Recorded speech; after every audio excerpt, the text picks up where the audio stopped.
You just realized your business needed to hire someone yesterday. How can you find amazing candidates fast? Easy. Just use Indeed. Stop struggling to get your job post seen on other job sites.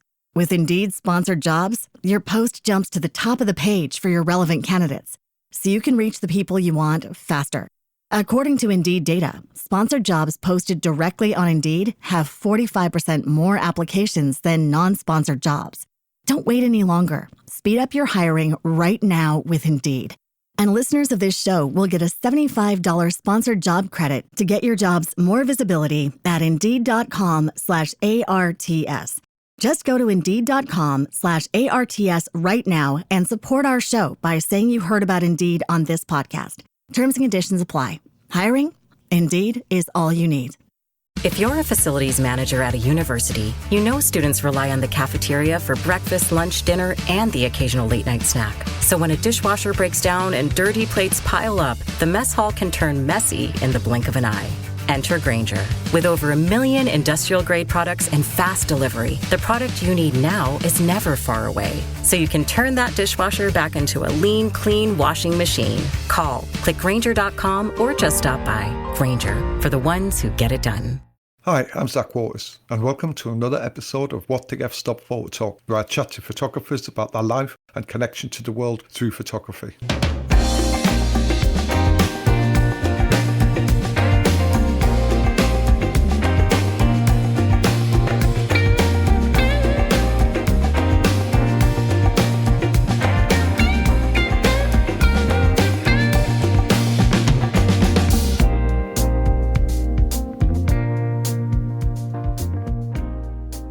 Today's guest is David Hoffman, who's been a photojournalist for over 40 years.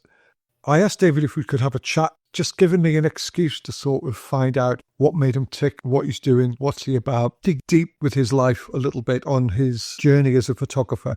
I've always been aware of his work right through from when I was first starting off as a photographer in London. In my view, David was always the protest photographer. He was always the photographer who would expect to be out there on the streets, capturing riots, right at the front line. He was always somebody who was never afraid to put himself on the line to get the pictures he wanted. As he said in the interview, he quite enjoyed that, being right out there. Busier it got, the worse it got, the happier he was. So we talked about his life, picked up on a few things which I wanted to tap away at. So we talked about his life and his experiences. He mentioned how happy he was to receive a 2-finger salute from the National Front Party on the eve of his birthday. And I'm just looking at them doing this and thinking, yes, bring it on. Yes, thank you. Thank you.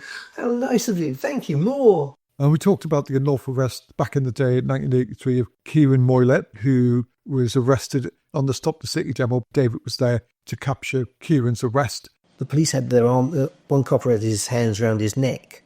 And I thought, well, that looks like it might be a picture.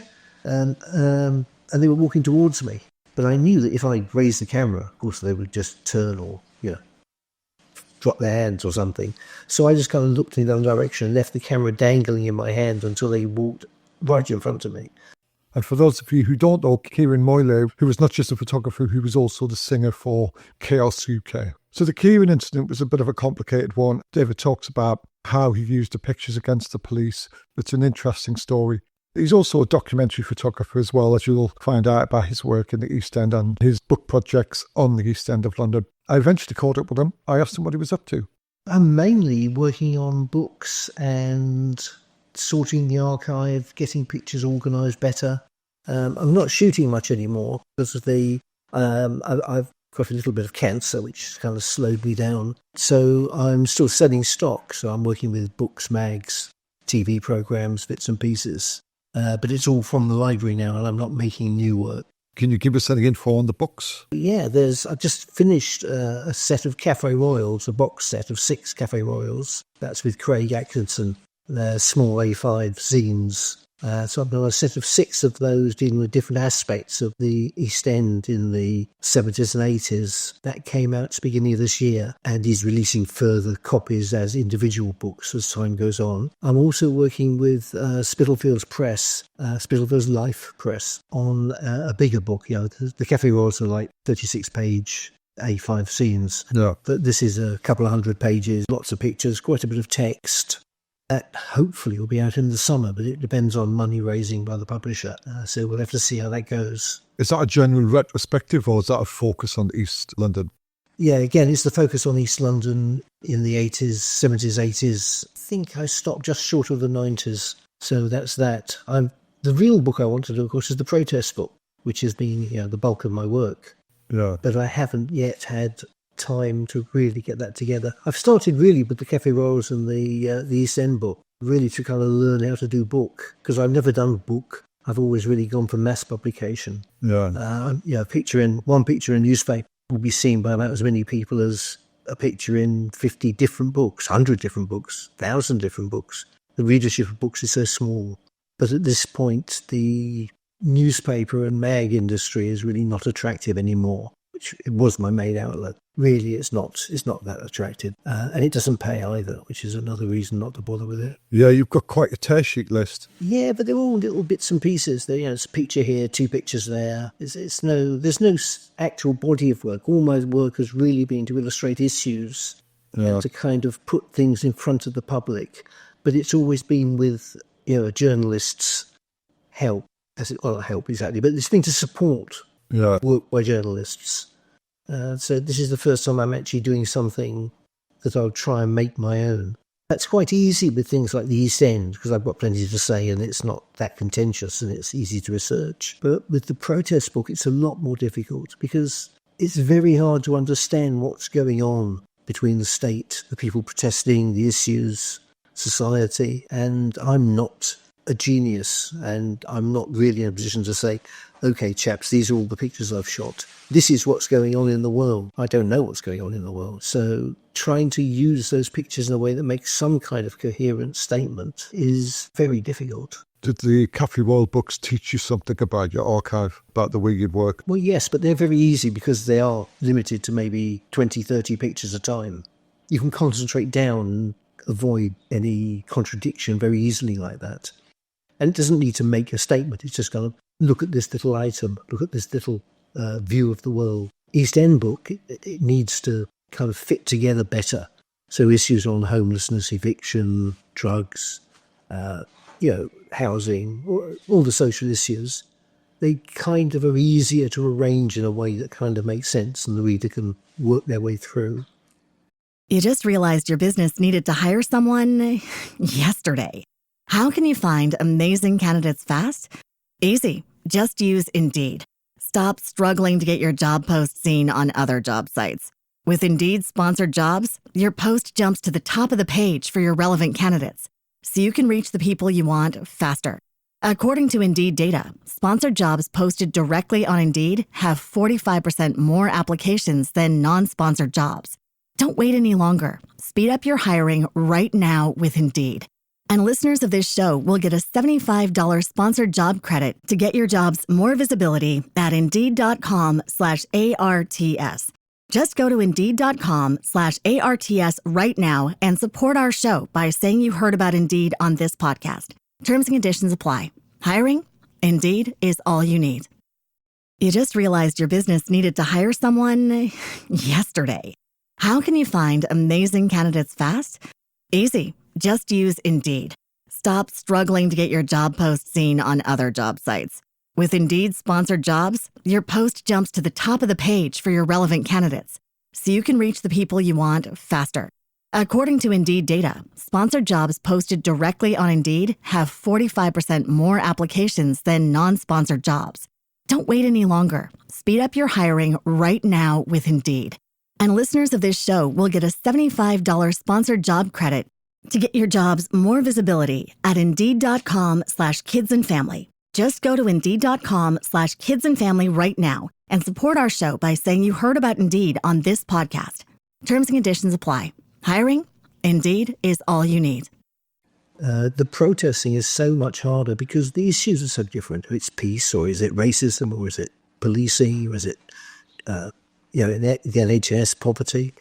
It's a massive range of issues, and to try and see a unifying thread that I can kind of pull through and flow from one idea to the next so that all those different issues in a way contribute to the same concept has so far been beyond my worn out addled brain.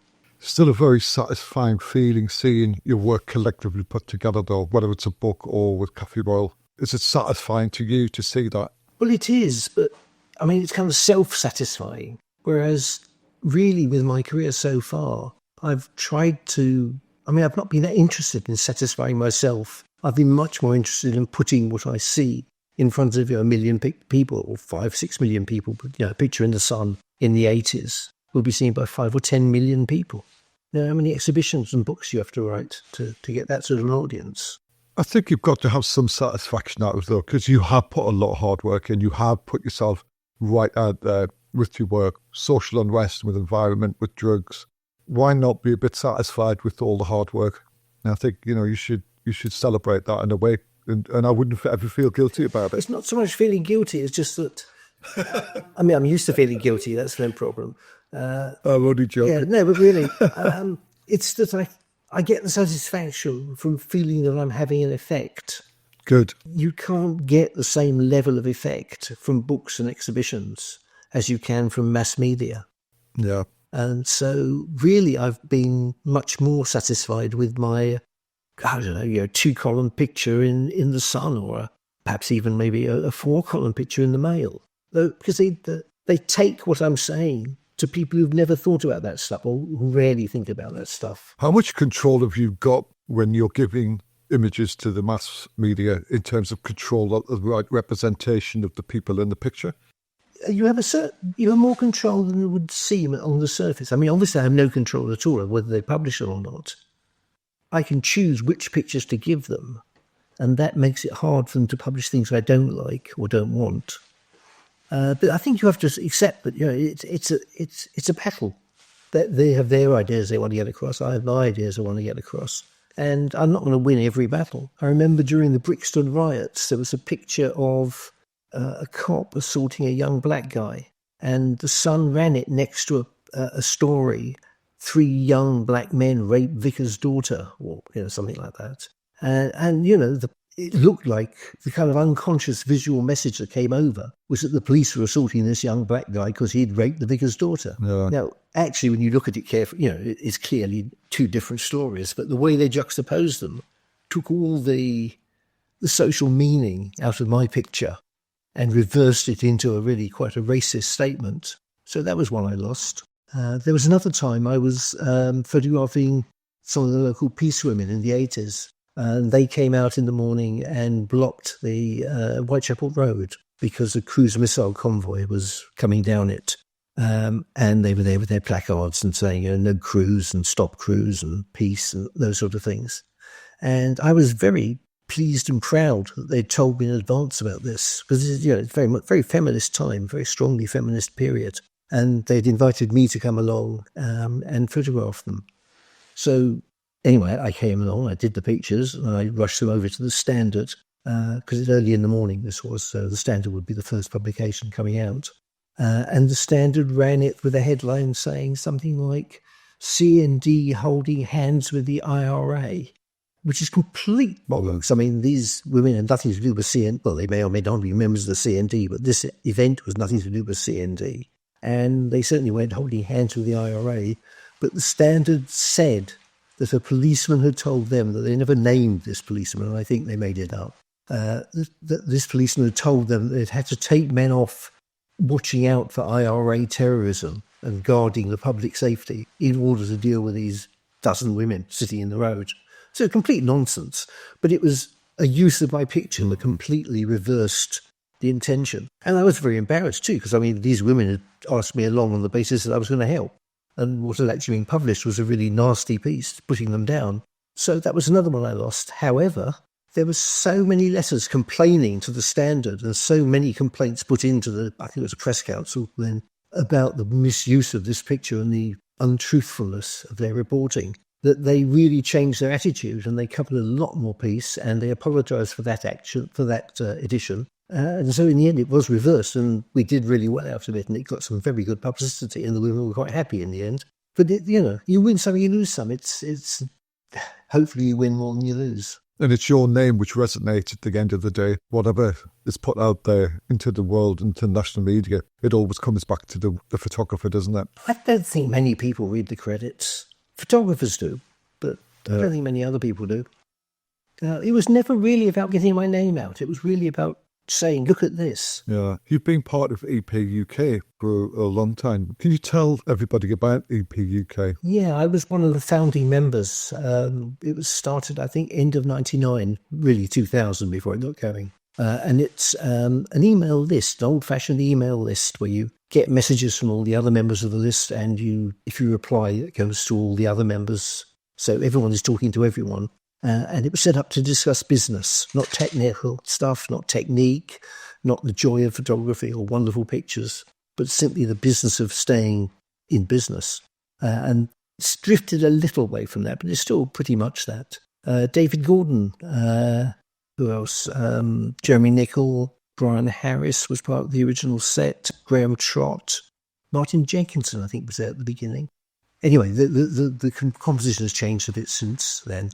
So we were the mods, and all we did was try and keep people on topic and start fights. And it ran very well. It was very successful. We built up to about 1,200 members. David Gordon dropped out after about 10 years, so around 2009-10. And I took over as the lead moderator. And I moved us on really to becoming much more engaged with the other bodies like DAX, who distribute the secondary rights payments, NUJ, of course, BAPLA, the AOP, bodies like the IPO, the Intellectual Property Office. Who else was there? There's a couple of others I've now forgotten. Oh, the CLA, of course, the NUJ. The NUJ, of course, yes, they were very important. So we became really quite an important lobbying group when the digital what's it called? Our Digital Act 9 years ago, digital something. Was that when you were protesting in Trafalgar Square and stuff with the "I'm not a terrorist, I'm a photographer"? No, that's a different issue. But again, we were very active with that too. This was an act being passed which changed the way in which photographic rights were dealt with. Yeah. It tended to make orphan works very much more easy to use. Yeah. So that anyone could pretty much use any pictures, and you'd have to sort it out afterwards.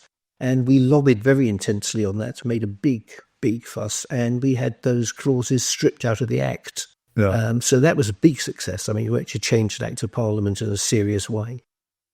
The Photographer Not a Terrorist thing wasn't started by EPUC. We were quite active in it. But that was started by myself and Jess Hurd after we'd both spoken at one of the national symposiums. I think one in Liverpool, I think. And we'd heard so many stories about the way that police were harassing photographers, stopping people taking pictures when it was perfectly legal. There was one guy who was arrested for trying to take a picture of a fish and chip shop. Another guy was arrested for trying to photograph an owl in a park.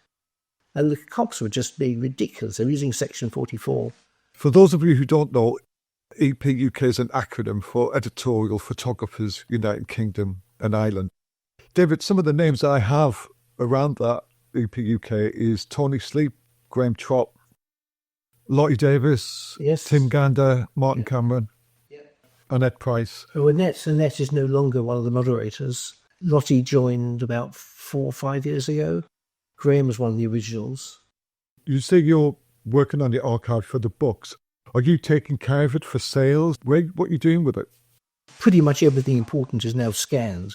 And I'm going back through old contacts and drawers full of, filing cabinets full of transparencies, looking for new stuff that was missed originally. It's quite often the case that pictures are really not very interesting at the time you take them.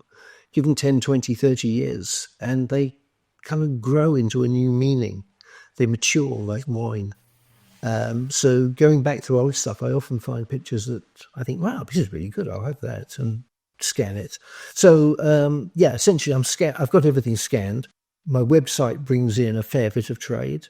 That's a little bit of print money, people buying prints, but not a lot. You don't really want the picture of policeman bashing somebody on your living room wall. So there's not a lot of print sales, maybe a dozen a year. But yeah, there's plenty of other stuff. Do you remember the Steve McQueen Uprising series last year? Yeah. They do a load of my work on Brixton, which looked great. And you get things like, there's a theatre company also took a load of the Brixton stuff, I just remembered. You just realized your business needed to hire someone yesterday. How can you find amazing candidates fast? Easy. Just use Indeed. Stop struggling to get your job post seen on other job sites. With Indeed sponsored jobs, your post jumps to the top of the page for your relevant candidates, so you can reach the people you want faster. According to Indeed data, sponsored jobs posted directly on Indeed have 45% more applications than non-sponsored jobs. Don't wait any longer. Speed up your hiring right now with Indeed. And listeners of this show will get a $75 sponsored job credit to get your jobs more visibility at Indeed.com/ARTS. Just go to Indeed.com/ARTS right now and support our show by saying you heard about Indeed on this podcast. Terms and conditions apply. Hiring? Indeed is all you need. Owning a boat comes with a number of perks, like being able to say, ahoy, or land ho, and not feel weird about it. So here's another perk. Geico's boat insurance offers access to the largest towing fleet on the water. And with specialist support from agents that are as passionate about boating as you are, there's so much value that you'll want to say, shiver me timbers, and not feel weird about that either. Get more with Geico. And they ran a kind of slideshow, really fast, loud music slideshow, as part of their play, which was Romeo and Juliet set in the Brixton riots. So kind of brought up to date with modern social issues in it. It's very nice to see that because it looks so great to see your pictures, 30, 40 foot across on a stage and people running around shouting and leaping about. So, and it's just random. I don't do any advertising. So it's a matter of people just thinking, oh, I'll do a Google search for something about whatever, and my name coming up. Are you part of Alamy Photo Shelter? Anybody like that? No, I left Alamy 8 years ago. They really weren't the agents they started off as, and I didn't really want to have anything to do with them. I've not with any other agencies or libraries. I just do my own marketing. Well, I don't do any marketing, but I do my own sales. And again, you see, if I'd been with Alamy, then when Steve McQueen wanted those pictures for the Uprising series, he'd have got them for £30 each, or maybe 50 if I was lucky. I got 20 times that. I got £1,000 each for those pictures. I speak to a lot of photographers who are dreadfully unhappy with Alamy and the way they've been treated over the years.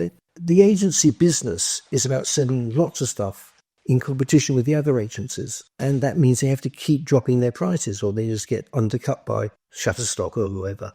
If you've got unique, good work, then you can either sell it for pennies to an agency or you can sell much less of it, but for much, much higher figures yourself. I thought you would have been with somebody like Photo Shelter.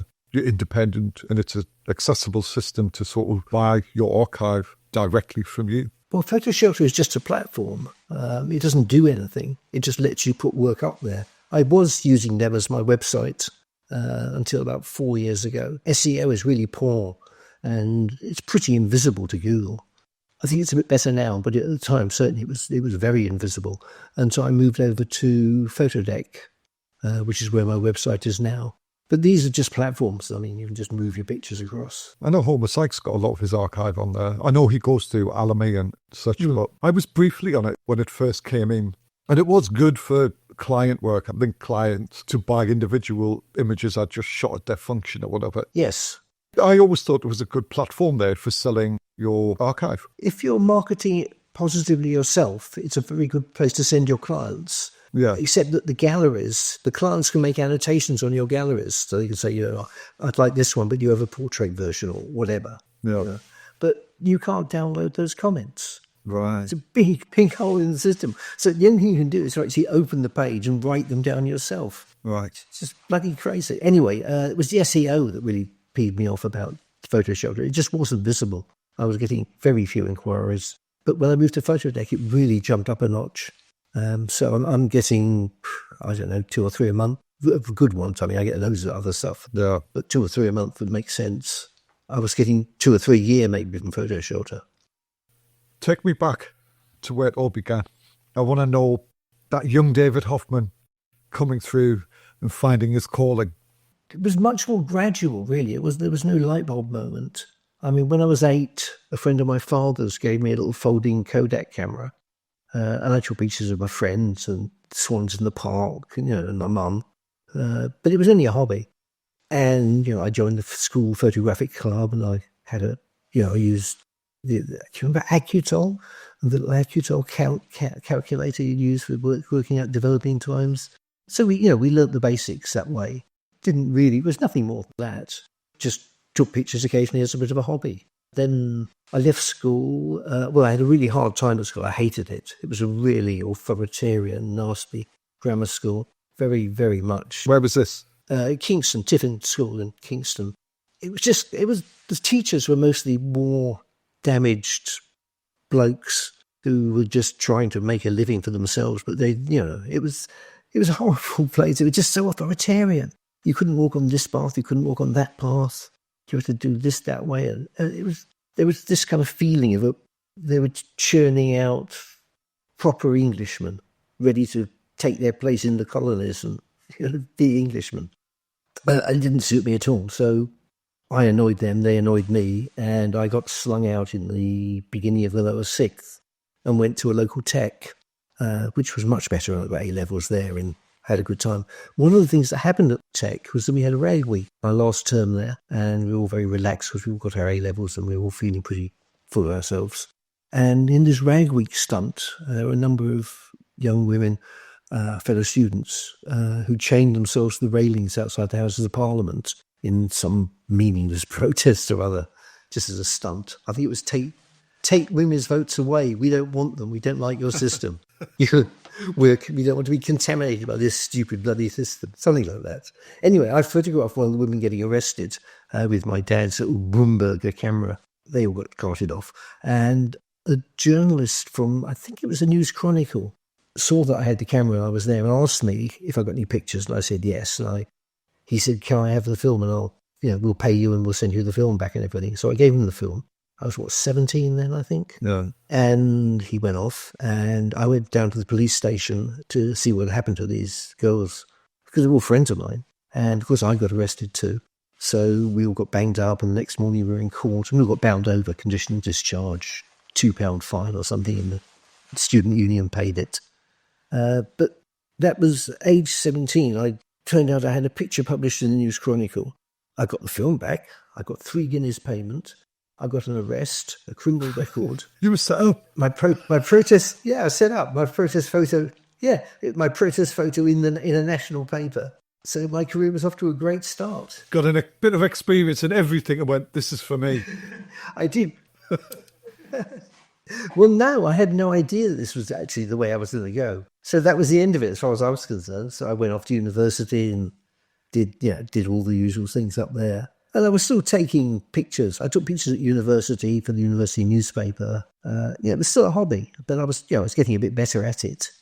Then, I slung in the first university, and then I threw a table at the registrar as a second university. So what were you studying? That was the end of my educational career for the time being.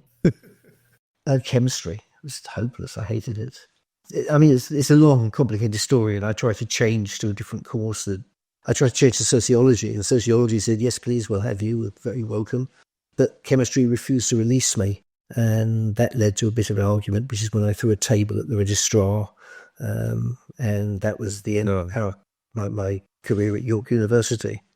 But anyway, I carried on living in York for another couple of years, and I was sending a few pictures to the local paper, doing portraits occasionally for people. There'd be things like university balls and big do's and graduations where I'd take pictures from people and sell them for £5 bob each or whatever it was in those days. So I was kind of beginning to be a photographer then, and I was known for being able to use the camera and produce pictures. So I suppose that's when it began to start beginning to shoots beginning to appear, perhaps. Who in the photography community was inspiring you?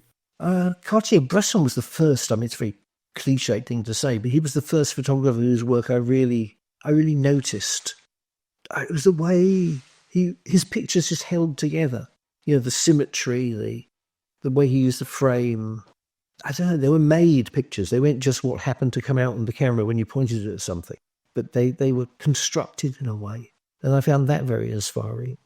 Ansel Adams, too, in another way, because the technical perfection of his work showed me that really there was no limit to how good you could get if you put enough effort in. Other inspiration was Diane Arbus, or Deanne Arbus, I think she was called. And I didn't realise you could put a psyche, a nation's psyche, into a picture. You could put the spirit of people into pictures. You know, her work was just amazing. So those two people, I think, are the ones that open my eyes to the possibilities. Composition and construction of images is something you really believe in, isn't it? In terms of correct design, the way you shoot and the way things come together validates what you're trying to say. You really believe in that as well, don't you? I think a photograph is a kind of message you're sending to the viewer and penetrates in a way that words don't. You know, words are mediated by your brain, of course, by who you are and your life experience. And visual images, in a way, they go into you unmediated. They kind of go straight in. And the better you can craft an image, the more visually crafted it is, the more smoother. It's like sharpening an arrow. The more smoothly it goes in and the better it penetrates. So I think it's a functional thing. Making a good composition is a functional thing that actually pushes the image deeper into the viewer and goes past some of the blocks that people have in their nature to letting messages through. It's very true. I've always seen that in your work, to be honest, because I've seen a lot of protest photography in my time, and a lot of it is just snapshots. It's not resonating much for me. It just feels like the photographer was there and he took some pictures. Mm-hmm. I'm not saying everybody, but I have seen quite a few like that. Yeah. With your work and a lot of other photographers out there, there's some very credible frontline guys and girls who understand the process of timing, framing, placement, light. They get it. Yeah. I think I've always saw that in your work as well. I've always believed in what you did and what you're doing because of them qualities within your work. I was very lucky to meet Chris Steele-Perkins at York University. We were both doing chemistry, and for different reasons we both threw it out and moved on to better things. Chris also was beginning to be a photographer at that point. He'd bought a Miranda, I remember. I had a Nikon XF, and we were both very pleased with our cameras. And one of the things that Chris said to me quite early on, which was so useful and has stayed with me my whole life, was look around the frame. Run your eye along the top, down the side, across the bottom, up the other side. Always look at the edge of the frame. You just realized your business needed to hire someone yesterday. How can you find amazing candidates fast? Easy. Just use Indeed. Stop struggling to get your job post seen on other job sites. With Indeed sponsored jobs, your post jumps to the top of the page for your relevant candidates, so you can reach the people you want faster. According to Indeed data, sponsored jobs posted directly on Indeed have 45% more applications than non-sponsored jobs. Don't wait any longer. Speed up your hiring right now with Indeed. And listeners of this show will get a $75 sponsored job credit to get your jobs more visibility at Indeed.com/ARTS. Just go to Indeed.com/ARTS right now and support our show by saying you heard about Indeed on this podcast. Terms and conditions apply. Hiring? Indeed is all you need. You just realized your business needed to hire someone yesterday. How can you find amazing candidates fast? Easy. Just use Indeed. Stop struggling to get your job post seen on other job sites. With Indeed sponsored jobs, your post jumps to the top of the page for your relevant candidates, so you can reach the people you want faster. According to Indeed data, sponsored jobs posted directly on Indeed have 45% more applications than non-sponsored jobs. Don't wait any longer. Speed up your hiring right now with Indeed. And listeners of this show will get a $75 sponsored job credit to get your jobs more visibility at Indeed.com/ARTS. Just go to Indeed.com/ARTS right now and support our show by saying you heard about Indeed on this podcast. Terms and conditions apply. Hiring? Indeed is all you need. See what you're putting in, see what you're not putting in. Use that frame. And that was Chris. And Thank you, Chris. I'll ever be grateful for that. It never occurred to me. But then it did. And that's been so helpful. What was next then? Were you picking up clients? Were you approaching newspapers? How was it working? No, I stayed in York till, I think it was the summer of 68. It may have been 69, I'm a bit hazy. But at that point, I needed to leave York in a bit of a hurry because of some interest from the police that I didn't really think suited me, and came to London. Got a few jobs driving trucks and that sort of thing, not doing any photography. But then found a place in a squat in Whitechapel. Well, actually, it was rented by the time I found it. It became a squat later. But found a place in Whitechapel anyway. And at that point, what did I have? I think I just got a Nikon F. Managed to save enough money truck driving. And I had a Nikon F and a 50mm lens. And that was my kit.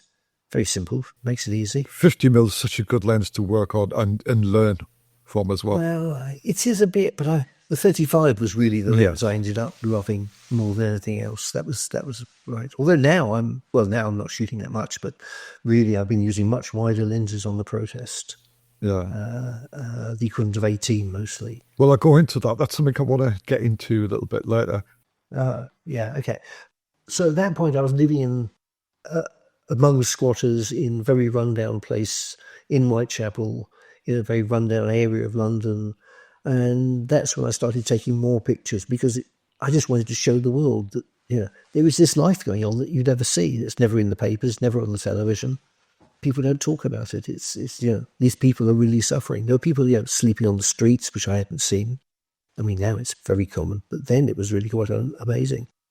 And the police were very heavy-handed because, they saw everybody as shit and saw themselves as pretty fucking wonderful and powerful. I started getting pictures from that. And then also through Chris and through a couple of other friends who were also into photography, I met some picture researchers, people who worked on magazines. And so I would occasionally be lucky enough to get a picture list from one of the researchers of stuff they were looking for a book. Mostly these would be things like English language teaching books. And there'd be a scene, maybe in a pub with someone buying a drink, and they'd want a picture of, I don't know, two 20-year-old people in a pub having a drink or talking. And that would be in the list of things they had to get to illustrate the lesson in the book. And so I'd say, oh, I've got that. And I'd rush off down the pub and find somebody and take a picture of them and get it in. So I was beginning to make a few sales like that to books, Thomas Nelson, Hodder, the usual suspects, Oxford Regularly Press. And that began to become a bit of an income. Also in those days, we could charge a service fee for sending in pictures to be considered. And, a service charge of 10 quid would see me through the week. So I'd only have to, send a pack of pictures off in a week and I'd have enough money to eat. Was that when you were shooting Fieldgate Mansions? Yeah. Well, it was before then and into that period. I moved into Fieldgate in 1973. And it started to build up from that. So obviously Fieldgate Mansions itself was very photogenic. The squatting movement, the housing issues generally were that.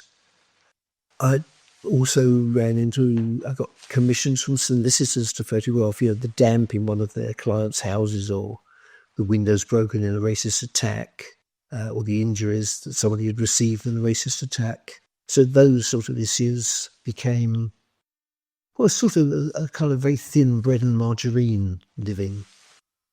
And it just carried on like that. So I had enough. It cost me nothing to stay alive, really, and I was making pretty much enough to cover nothing until 81, when the Brixton riots kicked off. And at that point, I got a very good set of pictures. Well, I was quite pleased anyway. I got a set of pictures that were pretty saleable. And they went off to the States. They went to all the nationals, to magazines, Time, Newsweek, Stern, foreign newspapers, the UK's, of course, UK magazines, New Statesman, Time Out, New Society.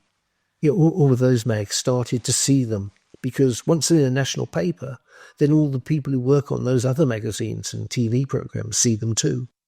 And they make a mental note of it. And so my name then starts getting passed around.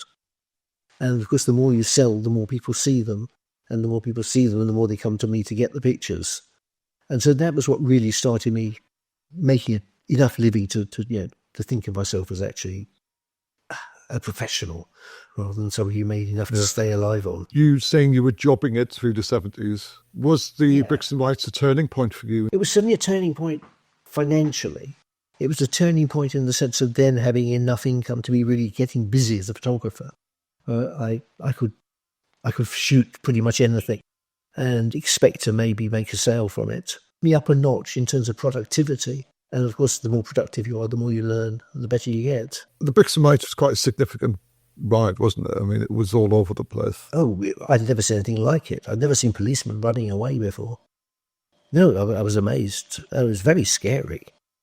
I mean, I had no experience of working in such a violent situation. I remember at one point a petrol bomb came flying towards me and I jumped out the way, and I didn't because my key ring had caught on some railings and I was actually chained to a railing. And this petrol bomb just missed my nose by an inch as it flew past. I had no idea about how to cover a fast-moving, violent situation. How does it work then when you are in them situations? You will interact with other photographers there to look after each other, and you will be watching where you are in regards to the police and the protesters. Tell me the psychology. Tell me how it works for you in them situations. I think once you've covered enough of them, you're no longer affected by the screaming and the shouting and the flying stuff, and it becomes a much more calm and considered thing. So in those sorts of situations, I mean, once by the middle of the 80s, I guess, what I'd be doing is checking the cameras were working, checking that I had enough film, there was enough left in the camera, everything was set right. I'd be looking for a place to escape through if things got nasty. I was looking at the way the police were moving and trying to figure out what they would do next. And with the experience I had, I was reasonably able to see that, okay, they're forming up over there, they're going there. So I'm expecting a movement of police in this direction, so I'll go over here. That sort of thing. Obviously, having an exit plan, or even better, 2 exit plans, is always good. But it becomes much more a technical job of thinking about the equipment, thinking about where you are, about what you can get, whether it's worth the risk of getting into the middle of this turmoil, or whether you're not going to get any pictures out of it anyway, and it's just exciting. It becomes a much colder, calmer thing. Also, it's very noisy sometimes in these situations, and that tends to have a big emotional effect on people, and that wears off as you get more used to it. So you don't really notice all the screaming and shouting and threats and people saying they're going to kill you if you point the camera at them or whatever. You're just kind of looking at where you should be and how you should be working and what's going to make a picture. There is a sort of safety net in a way where you are the observer, you're a neutral balance in that negativity which is going on and the violence what's going on. What happens when that changes and that shifts to one side? Have you ever experienced a shift where one side thought the press were more towards the other side? Oh, I mean, no, both sides often think that, never mind one side. No, it is very normal to be mistrusted and to become a target. The police have always targeted me on violent demonstrations. The only time the police don't target photographers is when violence is so serious they need to just watch their own backs and they haven't got time to give you a hard time. But no, the police have always done that. And photographing the extreme right, again, I mean, it's very dangerous, and they will and have bashed me. Never been bashed very badly, but yeah, I mean, it's not unusual. Attacked. You just get better at it and better at looking kind of quiet and invisible and not staying in one place too long. I guess policing's changed in their approach to photographers over the last 30 years. With that in mind, do you feel safer now during a protest than you did in the 80s? Well, I've had this cancer for nearly 10 years now, so I've not been covering violent protest since about 2012, 2013. Yeah. So I can only speak up to that time. The police are less randomly violent in a minor way. You just realized your business needed to hire someone yesterday. How can you find amazing candidates fast? Easy. Just use Indeed. Stop struggling to get your job post seen on other job sites. With Indeed sponsored jobs, your post jumps to the top of the page for your relevant candidates, so you can reach the people you want faster. According to Indeed data, sponsored jobs posted directly on Indeed have 45% more applications than non-sponsored jobs. Don't wait any longer. Speed up your hiring right now with Indeed. And listeners of this show will get a $75 sponsored job credit to get your jobs more visibility at Indeed.com/ARTS. Just go to Indeed.com/ARTS right now and support our show by saying you heard about Indeed on this podcast. Terms and conditions apply. Hiring? Indeed is all you need. Because I think there's so many cameras around, they just don't want to be caught doing it. But if they can get away with it, I've found them to be every bit as evil as they used to be. I mean, I've had my head bashed in many times by the cops. I've been arrested, I don't know, 2 dozen times. I've sued the police 4 times and won 4 times. There was quite a pivotal moment with Kieran Moylett, wasn't there, in 83? Oh, gosh. Yeah. Yeah, that's an amazing story, actually. Stop the City. It kicked off at about 7:30 in the morning, which is, I think, the earliest demo I've ever been on. And the police had no idea what to do with this at all. But in 83, they didn't really know about how to deal with these fast-moving, small group protests. They're more organised now, of course. I saw Kieran getting arrested just outside the Bank of England, about 40 yards away. The police had their arm, one copper had his hands around his neck. And I thought, well, that looks like it might be a picture. And they were walking towards me. But I knew that if I raised the camera, of course, they would just turn or, drop their hands or something. So I just kind of looked in the other direction and left the camera dangling in my hand until they walked right in front of me. And at that point, I raised the camera and I took 3 frames really fast. FE2 was my first camera with a motor drive. So I took 3 frames of that. And they were good. I mean, it showed exactly what I should be showing. Cop strangling this young guy. And I knew that they would come for me. So I immediately turned and ran off. And very luckily, just around the corner, there was a black cab. So I jumped in the black cab, whipped the film out the camera, asked the driver to take it to the Standard. Because again, that time of day, that was the first place it would be publishing. And got back out. And that all worked fine. The film ended up in the Standard. The Standard paid the cabbie. And I went round later and picked up my film. In the meantime, however, the cops had dropped Kieran, half strangled, and come looking for me. But they didn't find me because I'd escaped. So they went back, pulled Kieran out of the gutter, and dragged him off back down to the Nick, where they processed him, arrested him, banged him up in the cell. While he was in the cell, there's a bit more to this. The reason they grabbed Kieran in the first place was that he had photographed this same copper strangling a different protester. When they saw him doing that, they arrested him. So while he's laid up in the cell, they take his camera out of the property bag. There's a flaw with the property bag system. Every property bag is sealed with a numbered seal. But once you're in the cell, you don't know what that number is, and they simply open the bag, do what they want to do with your property, then put it in a new bag with a numbered seal. So, not a very safe system. So anyway, I did that with Kieran's pictures, Kieran's camera. They took it out, and they noted that it was on, I don't know what, say frame 15, say. They wind the film back and take it out. You remember in those days of film cassettes, you could, on Ilford ones particularly, you could easily flick the end off the cassette and pull the spool out the middle. So they flicked the end off the cassette, pulled the spool out with all the film wound on it, held it up to a window, and then put it back in the cassette, put the cap back on, back in the camera, wind it forward back to frame 15. So it looks like nothing's happened, but the film has actually been exposed to light. And the cops obviously thought that's got rid of the evidence of us strangling this other guy. So anyway, Kieran comes out, they give him his property back, he takes pictures of his mates who've been waiting for him outside, and he goes home. 2 or 3 days later, he has the film processed, and it's really fogged. And that's annoying. Anyway, shows it to his solicitor and says, I think the police must have done this. And the solicitor then gets in touch with me. At this point, I was doing a lot of work with solicitors because they'd found me through my protest pictures, which are often used in evidence, defending people. So when the police say they arrested somebody in one place, my picture would show they were arrested somewhere else and the police were lying. So I had a lot of good solicitor friends. And this was a firm called Bernberg's at the time, who, again, a very well-known firm for defending civil rights, people on protests.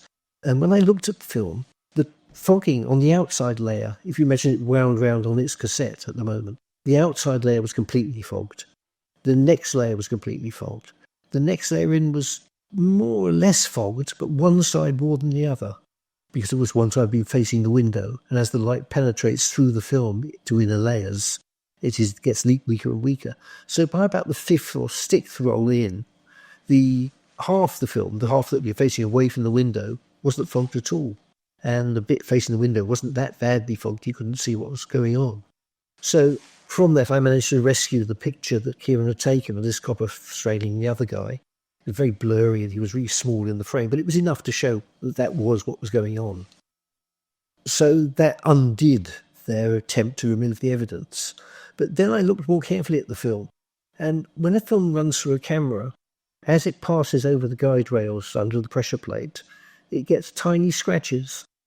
So if you wind the film into a camera to frame 15 and wind it out again, you've got one set of scratches going in and one set of scratches as it comes out. If you then put it back and wind it through to frame 36 and wind it back again, you've got double set of scratches for the first part and a single set of scratches for the second part. And where that changes from a single set to a double set is where the film was stopped, rewound, and wound back in again. And those scratches changed from single to double after the last picture that Kieran took, before he was arrested, and before the last picture Kieran took, before the first picture Kieran took, when he came out of the cells. So it had to have happened while it was in the police station, and the only people who had access to it in the police station were the police. So it proved that the police had done this. They'd fogged the film, put it back in the camera, wound it forward. And that was very, very good evidence for Kieran's civil case. Before that, however, there was the criminal case where he'd been charged, I don't know, assault on a policeman's hands with his throat, something, whatever. And I was a witness in that case. I did a lot of expert witness stuff, legal cases in those days. And I produced a print of my picture. In fact, we used about 20 prints around the court. And the copper looks at it and says, "That's a fake. My thumbs aren't that long." And his thumbs did look very long. What had happened is I'd been shooting at about an eighth of a second with fill flash, technique I use quite a lot. So you get a kind of blurring, a pan, as the camera moves, a panning blur. But you also get a crisp image from where the flash goes off. And you get these two images together. If you look at the one of Kieran and the strangle, you'll see the background's quite blurry. It's a very, very surreal picture. It's lovely, yeah. It is the decisive moment in pictures. It's a lovely shot, yeah. I hope Kieran's got a picture of that above his fireplace. He used it as a cover of a record. Of course he did. It is a really powerful image. It's just wonderful. You must have looked at that for ages and thought, wow, how did I get that right spot on? Well, I sort of knew I had it when I shot it. Yeah. But, until you actually see it, you never really believe it. We didn't have that luxury of digital then, did we? You had to be on your game. Yeah, but, I knew my cameras and I knew how film works and I knew, I was doing a lot of this stuff by then. So I was pretty sure of what it was meant to be. The only question is whether I'd actually got what I was intending to get. But I'd seen the framing, I knew the frame. I'd seen... I mean, of course, with an SLR, when you take the picture, you don't see the picture because that's the moment when the mirror comes up. But you see before and after. So, I was pretty sure I had the picture. But the dynamics of it must have surprised you. Yeah, and it worked far better than I hoped. It is. It's like a pantomime, isn't it? It's weird. It's very nice. There's the one I took at the poll tax of a police charge with horses, which again looks like it's been set up by MGM with a cast of 5,000. It just, it's just beautifully set up, that picture. Yeah. And I just grabbed it. I saw it and I grabbed it. Most of my work is not considered. I see things happening and I just grab them. I'm a thief. I just dive in, grab it and run away. It's interesting that you use 3,200. Is that something you've always used? No, I don't use that much. The Kieran picture was on Tri-X, I think. Yeah. Maybe HV5, but it'll be a 400 ISO. You're on 400, yeah. Yeah, the Poltax was on Neopan 400. Yeah. The homelessness stuff in the crypt of Sobotovs I did in the late 70s. Yeah. That was largely on 3200. Right, that's where, yeah, I remember you talking about 3200. And in my head, I was thinking, really? Is that what he's using, 3200? Because your work doesn't look like it's all on 3200. Oh, if you look at those pictures, they are very grainy when you look at them. Yeah, but your general work, I would never associate with such high speed ISO. No, I mean, on film, you can't really go much above 800 and still get, a clean looking image. In theory, the 3200 was always an interesting speed and an interesting film. Give you that sensitivity. But in reality, I always found the 3200 really disappointing in the grain. Well, it depends what you're shooting. With the homelessness stuff, the grain really kind of works. I was developing it in an American developer, which came in a tin. Yeah. Cost a fortune, called Accufine. And also that film has got extended red sensitivity. So it works well in indoor artificial light. So with an Accufine gives it a bit of a boost as well, shadow boost. So it worked very well. And, well, I mean, you look at the pictures, they are very grainy. But you lose a bit of detail, because the grain is bigger than the detail. But I only use it when I absolutely have to. I'd shoot everything on Pan F if I could. How did digital change the way you work? I think the main advantage of digital is you can push your luck much more, because there were times working in film, for example, when you've got a grey day and a bit of sun coming straight towards you, or a bright day for that matter, you've got sunlight in your lens, and you'd think, well, it's not going to be good, it's going to be too flary, and you find a different position, not such a good position perhaps, but a different position where you get a cleaner looking negative. With digital, you could try it and see, and try different things. Is it going to work better if I stop down more? Is it going to work better if I stop up less, if I open it up a bit more? You can immediately see if it's going to work or not. With film, you can't really take that risk because you won't know till later. If you're right on the edge, you may well get nothing out of it. So lets you push the limits of the medium much further. And if it's not working, then you move somewhere else. But it means you can try things that you think are unlikely but might just possibly work. Also, you can shoot 500 frames for the same cost of shooting one. So again, you can try things. I remember one time, very boring stock picture, there were two community police officers walking down Tottenham Court Road. Yeah. It was a dark, rainy afternoon in winter. So I was shooting at something like a 15th at 5.6, something like that. And I was walking behind them. I just wanted a stock shot of these two cops looking coppery. Now on film, I wouldn't have even tried it because there's going to be so much camera shake with me moving and them moving and the really poor light. But with digital, I put it on continuous and I followed them for maybe 5 minutes and got probably 100 frames. And all those 100 frames, there were two that were really quite sharp, just by luck. Mm.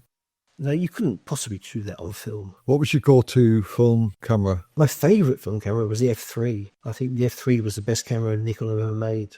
I'll argue that one with you. I hated the F4. For me, the F100 was beautiful. Yeah, I just think it was a bit lightweight. Lightweight? It doesn't take a truncheon too well. The F3 I always felt was made of cast iron. The F3 with the Mets stuck on the side and the motor drive, it was just such a solid chunk of machinery. I felt like a blacksmith using that camera. I go in and bang out the picture. It was irresistible. It was like a sledgehammer. The F90X was like a piece of big plastic, wasn't it? Yeah. Yeah, no, I had one for a while, but every time it got hit, it died. That definitely would not take a truncheon.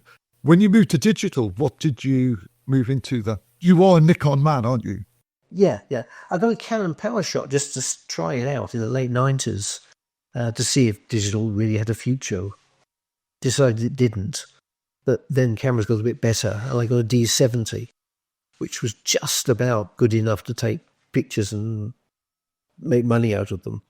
But I mean, it was all very rough then. I mean, I don't know, what was the D70, about 2,000 pixels across? You didn't make the mistake I made then. I remember that period. I bought the Kodak 14N. Yeah. Because it offered full frame. I could just switch all my Nikon lenses. And I was working commercially with a Kodak. And let me tell you this. Once I paid that off, I threw it in the bin. It was the worst £6,000 I've ever spent in my life. You didn't go that route, did you? No, not at all. No, I'd seen them. I'd played with other people there, you know. But no, it was too cumbersome. It had no processor. You took one shot, two shots, and then you had to wait 30 seconds for the next shot. It was the scariest thing I've ever done in my life. It was just hope. I mean, for the sort of work I do, it was completely hopeless. It would have been fine if I was doing pack shots or probably okay for portraits. Yeah. But no, you can't run around the streets with everything. It weighed a ton. Well, a lot of people were moving over to Canon then, weren't they? Yeah. And I could have done really. I just, I quite liked Nikon. I didn't like Canon that much. I don't think it matters much. I think I could have done pretty much exactly the same career if I'd had Canon. Which one out of that Nikon series is close to your heart? You just realized your business needed to hire someone yesterday. How can you find amazing candidates fast? Easy. Just use Indeed. Stop struggling to get your job post seen on other job sites. With Indeed sponsored jobs, your post jumps to the top of the page for your relevant candidates, so you can reach the people you want faster.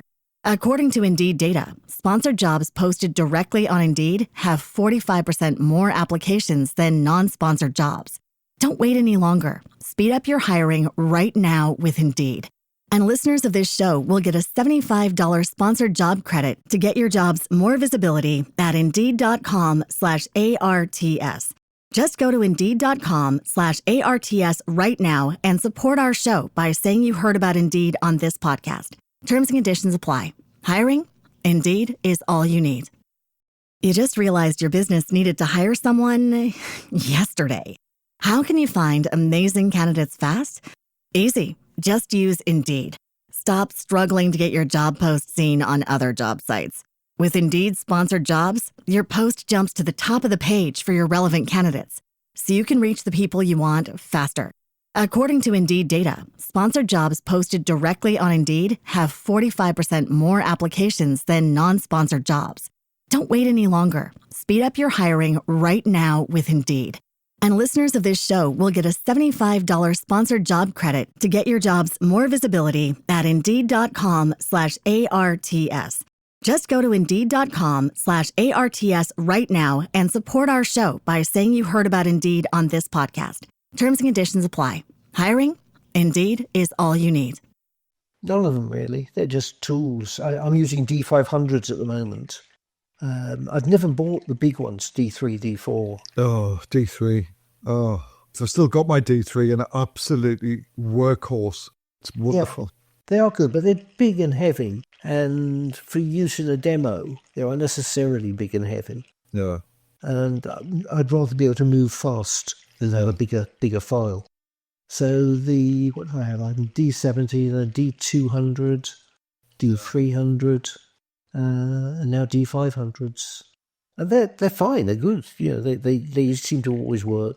The D200 and 300 had a bit of a focus problem. What I love about the D3 is the focus and the way you can just pinpoint the focus. And for me, I can't do that with a Canon. Using the Canon's like learning Greek to me, even just picking one up. With the D3 series, and it's just, that accessibility to focus immediately on anything you want is just wonderful. Yeah, no, that is something I really missed, and particularly with the D200. I would frequently push the button and nothing would happen. The lens would just whir backwards and forwards and not see things. It seems to be pretty much fixed on the 500s. I found the A10 like that, but the focus on it was awful. Yes, I don't know. I've got a D800, but I use that for scanning. We could go on all day about focusing. How are you scanning your images? What are you scanning all your archive with? The D800 I mentioned. I've got an old industrial slide duplicator, Bessler Super Deluxe, it's called, slide duplicator. And essentially it's a colour head from an enlarger, upside down, sits on the bench, and then the column comes up from it. So it's like an enlarger turned upside down. And you put the camera at the top, so it's pointing down at the enlarger colour head, and you put a negative camera in the colour head and you photograph it. And it's so much better than a scanner. Did you say you've scanned all your archive now? Well, I mean, no, there's probably...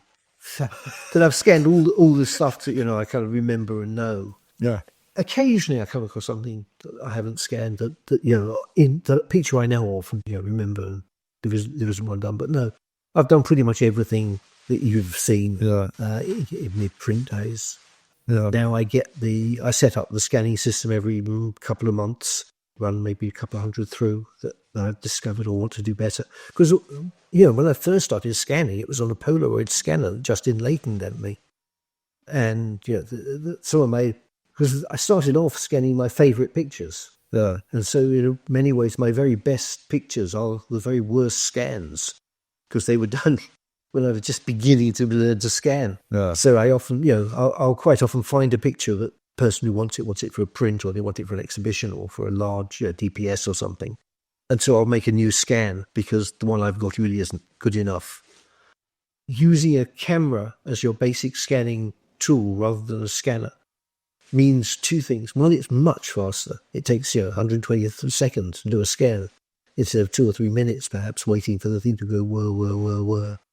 So it's really fast. You can get several hundred done in a day, which you'd never do on and certainly never do on a flatbed, and you'd have a job doing with a desktop scanner.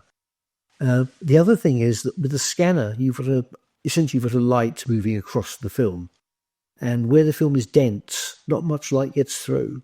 And because it's constantly moving, you can't make the light brighter or make it go slower. There's a limit to the amount of light you can get through a dense spot of transparency. And that makes it very noisy and means you lose detail either in the shadows in the tranny or in the highlights with a negative. Whereas with the camera system, you can simply give it a longer exposure. And so no matter how dense, how overexposed your bottom null negatives are, or how dark the shadows on the Kodachrome, you can get plenty of light through them. And you can even do 2-3 exposures because nothing moves. The camera stays where it is, the tranny stays where it is, and you can do HDR on them. I was just going to think of HDR myself, yeah. Yeah.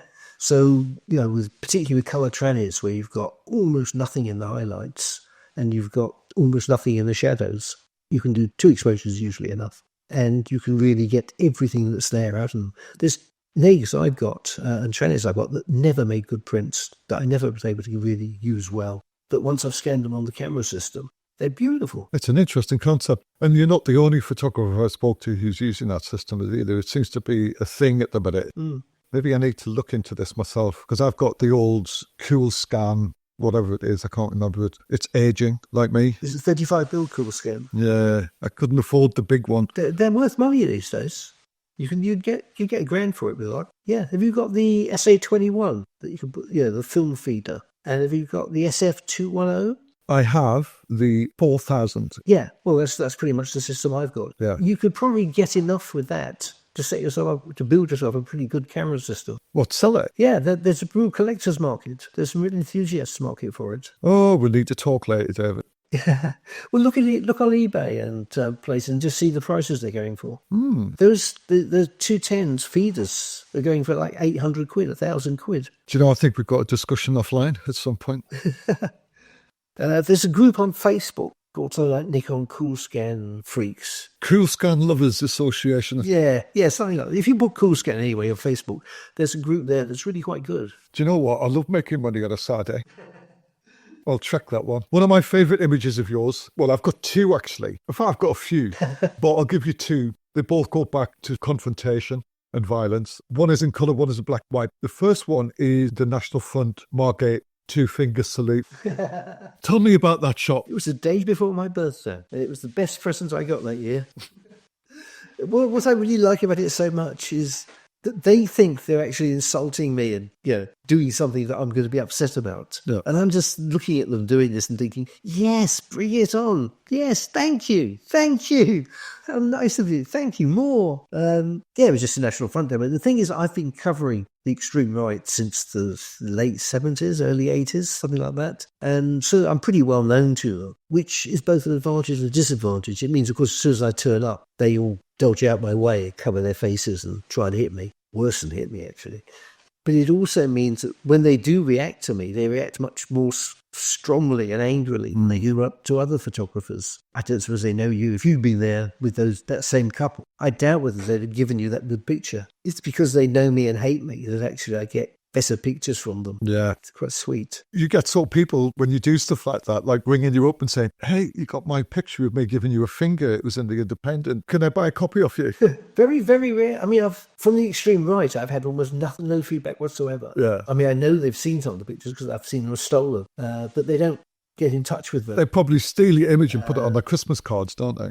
They might do. I mean, there's another long discussion on that, actually, because one of the things I wanted to do was do a book, or even an exhibition perhaps, on some of the extreme right pictures I've got. Because there were some pretty strong pictures in my collection. There was how I tried to put those pictures together in a group. It glorifies them. It makes them look stronger and, I don't know, it flatters them. Yeah. The one picture of the finger, say, in an article about racists in a magazine or in a newspaper or whatever. You just realized your business needed to hire someone yesterday. How can you find amazing candidates fast? Easy. Just use Indeed. Stop struggling to get your job post seen on other job sites. With Indeed sponsored jobs, your post jumps to the top of the page for your relevant candidates, so you can reach the people you want faster. According to Indeed data, sponsored jobs posted directly on Indeed have 45% more applications than non-sponsored jobs. Don't wait any longer. Speed up your hiring right now with Indeed. And listeners of this show will get a $75 sponsored job credit to get your jobs more visibility at Indeed.com/ARTS. Just go to Indeed.com/ARTS right now and support our show by saying you heard about Indeed on this podcast. Terms and conditions apply. Hiring? Indeed is all you need. You just realized your business needed to hire someone yesterday. How can you find amazing candidates fast? Easy. Just use Indeed. Stop struggling to get your job post seen on other job sites. With Indeed sponsored jobs, your post jumps to the top of the page for your relevant candidates, so you can reach the people you want faster. According to Indeed data, sponsored jobs posted directly on Indeed have 45% more applications than non-sponsored jobs. Don't wait any longer. Speed up your hiring right now with Indeed. And listeners of this show will get a $75 sponsored job credit to get your jobs more visibility at Indeed.com/ARTS. Just go to Indeed.com/ARTS right now and support our show by saying you heard about Indeed on this podcast. Terms and conditions apply. Hiring? Indeed is all you need. It works against them. It shows them to be shit, basically. Put 100 together, put 20. I agree. It's an interesting line, isn't it, between somebody looking at it and going, wow, look how strong they look. Look how angry they look. I'm going to go and join them. It's weird, isn't it? Yeah, exactly. How did you used to find out about the protests and stuff? I have friends and colleagues who are doing this stuff. So we tell each other. There'll be this demo or that demo. We tell each other, you're going to this, you're going to that. The protest groups themselves would obviously want to publicise it, so they'd fund me or they'd let me know in other ways, or I'd see them. You see people on one demo, they tell you about other things that are going to be happening next week or whatever. Right. Sometimes I get a call from a newspaper or a magazine asking me if I'd cover something for them, and I'd always say no, but then I'd give them first, if they tip me off, I'd give them first choice of what I shot, but I wouldn't do it as a commission. I'd just do it for me, and if I got the thing, I'd bring it to them first. That worked well, because if, say, the Mail, as they often did, would phone me up and say, look, this is going off, so here, would you do it? If I said yes, then I'd get 100 quid, 150 quid, and they'd get all the pictures. Of course. If I said no and gave them first go, I'd still get 100 quid, 150 quid, maybe more, depending on what I got, because I could obviously haggle over the pictures, then I get 500. And then I can go on to another paper and so to the, whatever. So commissions just always seemed bad. They didn't make money. they limited what you could do because they'd say, we want this from this commission, we want you to cover this side of it or that side of it. And that might not be the interesting bit. And also, you wouldn't be able to use them images until they published it. Yeah. And also, again, I mean, they might want me to cover, I don't say, a CND demo in Trafalgar Square. And I'd go along and there'd be, 4 blokes and a dog. And it was raining. And, complete waste of time.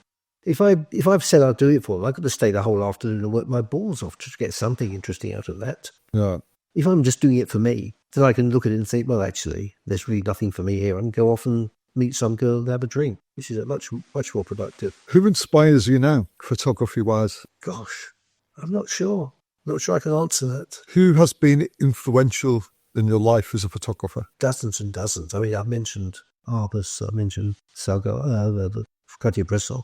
But I mean, Salgada's work is amazing to look at. But he has a team of, 10, 20 people. He has a printer who is clearly deputed to him from heaven, because nobody else I know can print like that. The work is amazing, but it's kind of, I don't know, the printing is inspiring, but it somehow seems to have moved away from photography. As a lot of people who are producing stuff from the war and other wars who have inspired me in a sense of admiring their courage and their ability. But no, I don't know. I don't really think of other people very much. What about people on the ground with you when you were out there working? Who was that person you always felt good around, or who inspired you? Chris, I always find inspiring. Of course, Chris John Perkins, although we didn't work together very much. There's a young woman photographer, Jess Hurd, whose work back in the 90s, not the 90s, the early 2000s, 2005, 10, that sort of period, I thought was quite amazingly strong. Her composition and her energy, the energy in her pictures, always made me try harder, because I always felt I should be able to do better than her because I've been doing it longer. And it was me, damn it. She pushed me up to another level, just seeing what she was producing. Cool. Jeremy Nicol, he was very good. You say you're looking at their work. I bet they're looking at your work as well. Yeah, maybe. But I don't really look at people's work. I mean, I look at people's work and I think, shit, I should have got that. Yeah. Or wow, can you do it like that? I don't thought of doing it like that. Of course. That's how it works. So that takes me on to the second favourite image. I think it's one of your most iconic images. You know which one I'm talking about, don't you? Is it the kiss? Yeah. The kiss. Of course it is. It's iconic. It reminds me of the invasion of Czechoslovakia 1968 or something. Was it 1968? 58. And I got 10 years. What, 10 years? It's an amazingly iconic image. Tell me about that shot. Pretty busy day. And there was a real feeling of freedom and liberty in the air. The thing about Good Riot is it kind of releases all the conventions. And the air fills with a kind of the smell of liberation. And these two, I've just forgotten the name. Nidge, the guy's called Nidge. Laurence, the woman is called Laurence, and the guy is called Nidge. Anyway, they were just obviously filled with passion. There was grand buildings going up in flames. And as I was just looking around, I was just wandering. And they fell into their clinch more or less as I walked past them. There were no other photographers nearby. So obviously I grabbed a frame and realised it was quite good. And, it took maybe 5, 6, 7 frames, I can't remember. And then loads of photographers all appeared on them and they became aware of it. And the picture was gone, really. I didn't think much more of it. It was just one more picture to add to what had been a very busy day. Later, however, that picture was one that I sold, I think, first to Time Out. Although maybe it was one of the Nationals first and then to Time Out. But anyway, Time Out ran it and either they or their lawyer saw it and got in touch with me to ask me about the circumstances. And it turned out that it showed that Nidge, the guy, had been in a place where he couldn't possibly have... He was arrested soon after that picture. The picture showed that he couldn't possibly have been in the place doing the thing or whatever it was that the cop said he was doing. And so he was used his defence and he was acquitted. So I was very pleased with that. And I was very pleased with the picture, but that was about as far as it went. I mean, I got to meet them briefly because of the court case and the lawyers, but that was all. A few years later, I ran into Laurence, the woman in the picture, and she was pregnant when I took that shot. And she was with a little girl, a 5-year-old girl, on a demo, who was her daughter, who'd been inside her when I took that picture. And she told me that Nidge had died from a heroin overdose, which was rather sad. And we got to know each other a bit. I gave her a copy of the picture, prints, met her daughter later, Morwenna.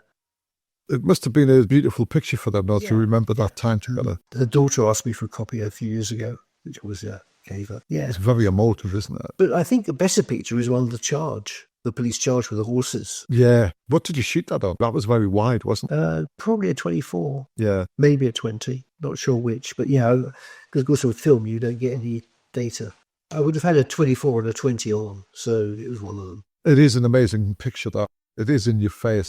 I'll put the links for these on the information bit of the podcast. There's something very emotive about that image. You know, when you're taking that picture, I don't know if you ever got this, because you said that when you were taking the picture, you just took a couple of frames and then got on with it. You know, when you take a shot, especially in film, you're shooting and then you get that shot which you think, oh, I got that. Do you ever get like a shudder, like in your body, when you feel that you've got that shot? Do you ever get that? No. I'm just weird then.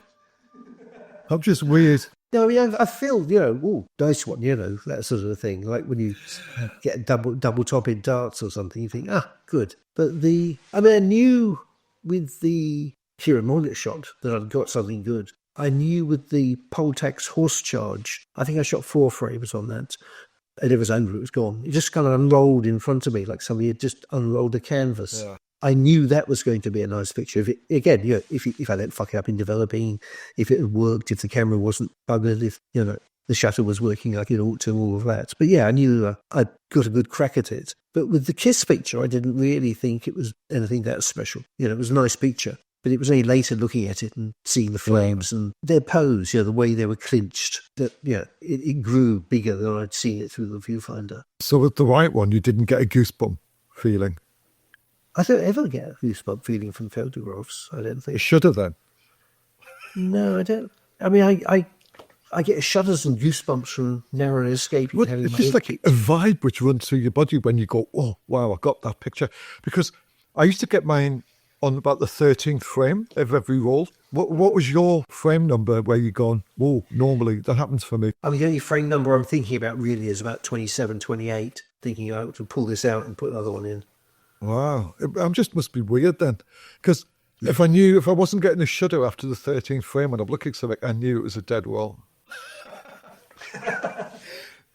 Dave, it's been fun. It's been lovely. I really wanted to get into your head a little bit about the way you work, your life, and what you're up to. It's been a pleasure. Thank you. Great. Well, I hope you can find something useful in it. David, I'll always find a use for you. Thank you. Yeah. You take care. Have a good weekend. Yeah, you too. Thanks. All the best, mate. Thanks, Zach. All the best. Bye. Bye, Zach. Bye.